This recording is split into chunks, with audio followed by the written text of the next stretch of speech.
This is Morning Motivation for Educators on the Bee Podcast Network. Learn about all the shows at beepodcastnetwork.com. You'll hear from a variety of formal and informal educators who help put this podcast together.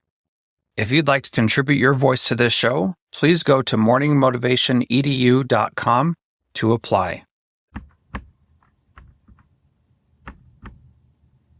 Welcome to Morning Motivation for Educators. My name is Danielle Nuhfer, and I'm a former teacher who knows firsthand how exhausting and overwhelming this work can be. After 20 years in the classroom and 2 bouts of burnout, I found tools to help teachers not just survive, but thrive. Teaching Well was created to help educators like you manage stress, find balance, and reconnect with the passion that brought you to teaching.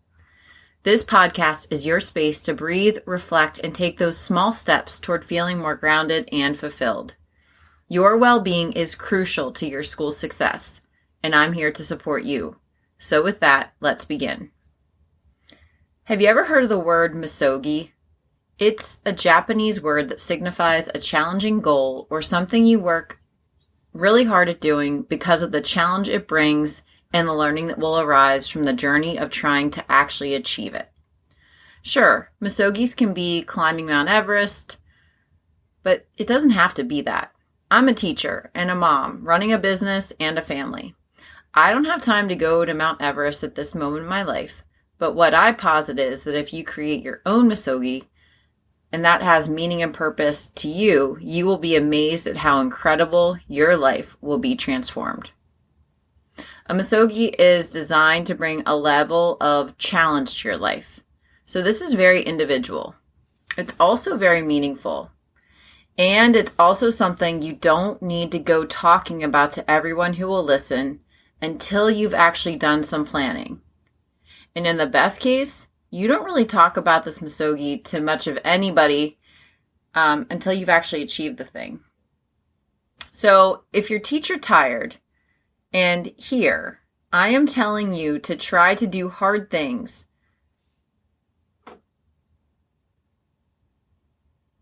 when what you're doing is already a justifiably hard thing. It doesn't really make sense. Well, here's the thing that goes with the previous episode. Trying new things will broaden your horizons and have you focus on something besides your classroom.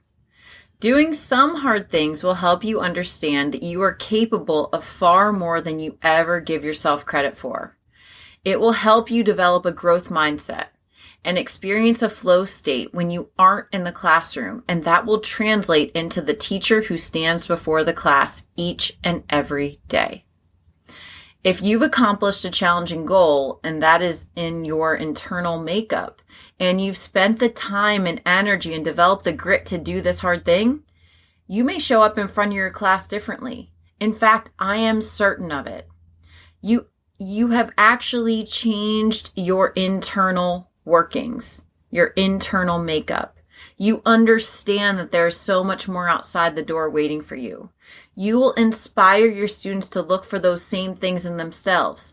You inspire them by living an inspired and challenged life. And misogi is so individualized that it also may not make sense to any outside observer. Just like everyone's rich life looks very different. Young people get so paralyzed in today's world thinking about putting themselves out there. They feel so judged before they even get started. There is a level of fear about making one false move. How amazing would it be if you accomplished your misogi and shared it with them, shared the journey? Or what if you just kept focusing on the thing that was a real challenge to you and things that were so important, you actually realized they weren't that important at all? When our lives broaden and we do the hard things, we see a perspective that we have often forgotten. Help awaken yourself. Help yourself come alive.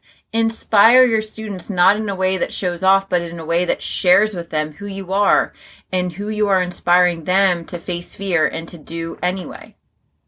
This is probably the most challenging thing to encourage teachers who are already stressed out and burned out. What, Danielle, you want me to do something hard? No thanks. Well, hard is all relative and very individual. I challenge you, pick out a goal for yourself Investigate how to do it, how to achieve it, and then take that first step. If you are someone who does hard things, you start to have more confidence in yourself and in your abilities. The inner knowing can be incredibly powerful when you are in a challenging teaching situation. Start small. Build each month, quarter, year. Do you know how many cool stories you will have gathered in these years? But then your level of hard thing will be so much different than it is currently now. Hopefully that made you think. Hopefully that made you give a new perspective to the way that you can be spending some of this time outside of the classroom.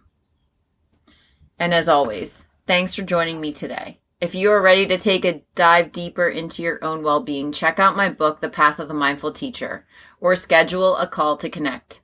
You can find these links and other ways we can work together in the show notes and at teachingwell.life. Remember, taking care of yourself is the best way to care for your students.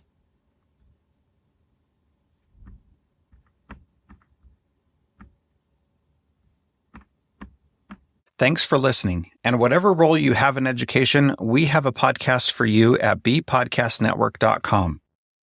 Who among your friends and colleagues needs to hear this message today? Please share it with them right now.